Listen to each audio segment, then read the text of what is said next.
इसलिए सबसे शुरुआत में मैंने अपनी बात रखी थी, जिसमें और कल आप ये बात पहले रख चुके हैं कि जो 6 बातें थीं जो 2022 तक हो जानी थीं, उनमें से कोई भी बात पूरी नहीं हुई। सबके सिर पर छत, यानी सबको पक्का मकान, सबको 5 ट्रिलियन की इकोनॉमी, बुलेट प्रूफ ट्रेन, सबके घर में बिजली, उसके अलावा किसानों की आय दोगुनी, ये तमाम बातें थीं।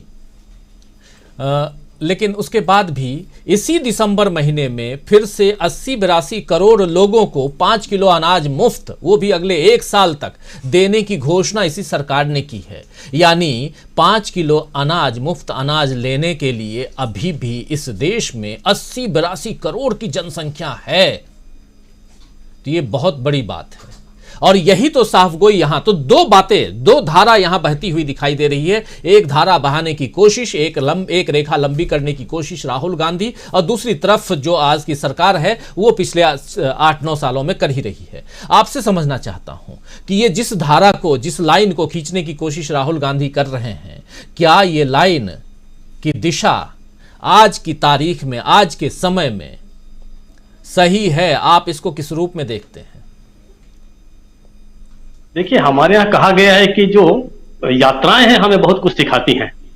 चाहे आप महात्मा गांधी की यात्रा हो, इसलिए गोपाल कृष्ण गोखले ने कहा कि अगला कुछ भी कहने के पहले तुम एक बार पूरा भारत का भ्रमण करो। फिर एक बहुत बड़े घुमक्कड़ हुए राहुल सांकृत्यायन साहब। उन्होंने मतलब एक सामान्य किसान गांव से निकलकर फिर कहाँ बौद्ध धर्म तक गए, तिब्बत गए, चीन गए, कहाँ कहाँ नहीं गए। तो हमें यात्राएं बहुत सिखाती हैं, ये हमेशा कहा गया है राजीव जी। पूरी दुनिया में यात्राओं का बड़ा महत्व है।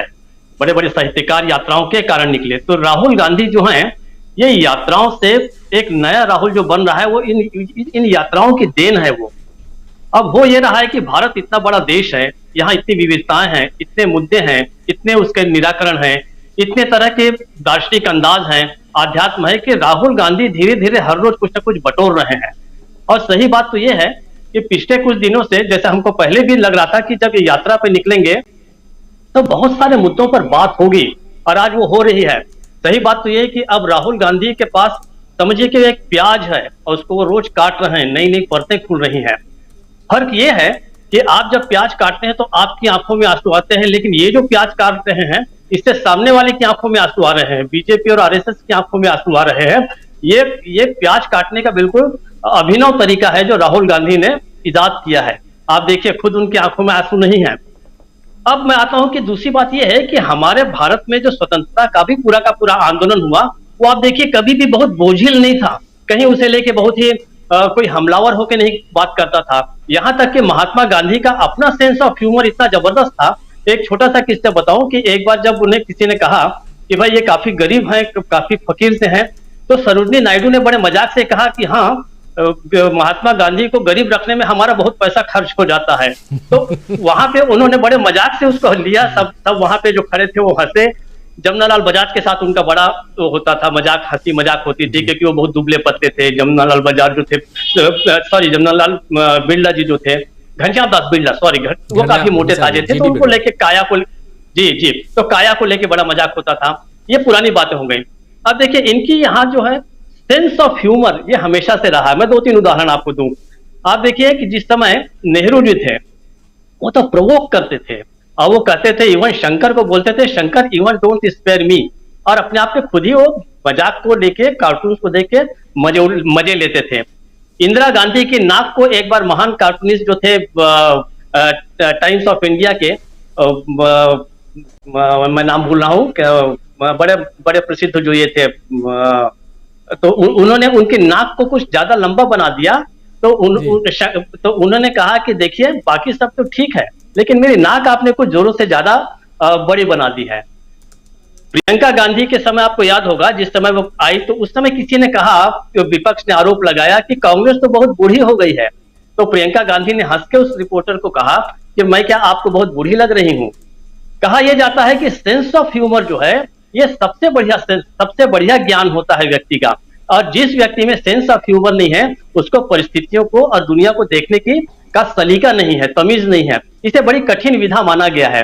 तो इन्होंने जो तंज कसा है कि मेरे को जो है आरएसएस वाले मेरे गुरु हैं, तो मुझे लगता नहीं कि यह मजाक जो है बीजेपी और आरएसएस को समझ में आया होगा, क्योंकि अगर समझ में आता तो निश्चित रूप से वो इसको बहुत ही गंभीरता से लेते हैं और समझ जाते हैं कि इस आदमी ने हम पे बहुत बड़ा मजाक किया है।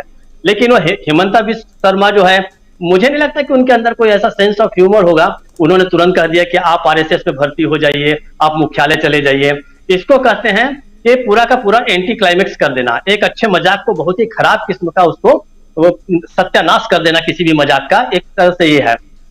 अंतिम बात आप देखिए, हेमंत मालवीय एक कार्टूनिस्ट है, उसने रामदेव बाबा पे एक कार्टून बनाया बेशरम रंग के नाम से, उनके ऊपर एफआईआर कर दी गई। भाई कार्टून इतने हजारों लोगों पे बनाए गए, सैकड़ों नेताओं पे बनाए गए, ये कार्टून है, मजाक है, व्यंग है, इन सबको उसी तरीके से लिया जाना चाहिए आपको। तो उस हेमंत मालवीय पे इन्होंने एफआईआर करवा दी। ये जो है सेंस ऑफ ह्यूमर का न होना है।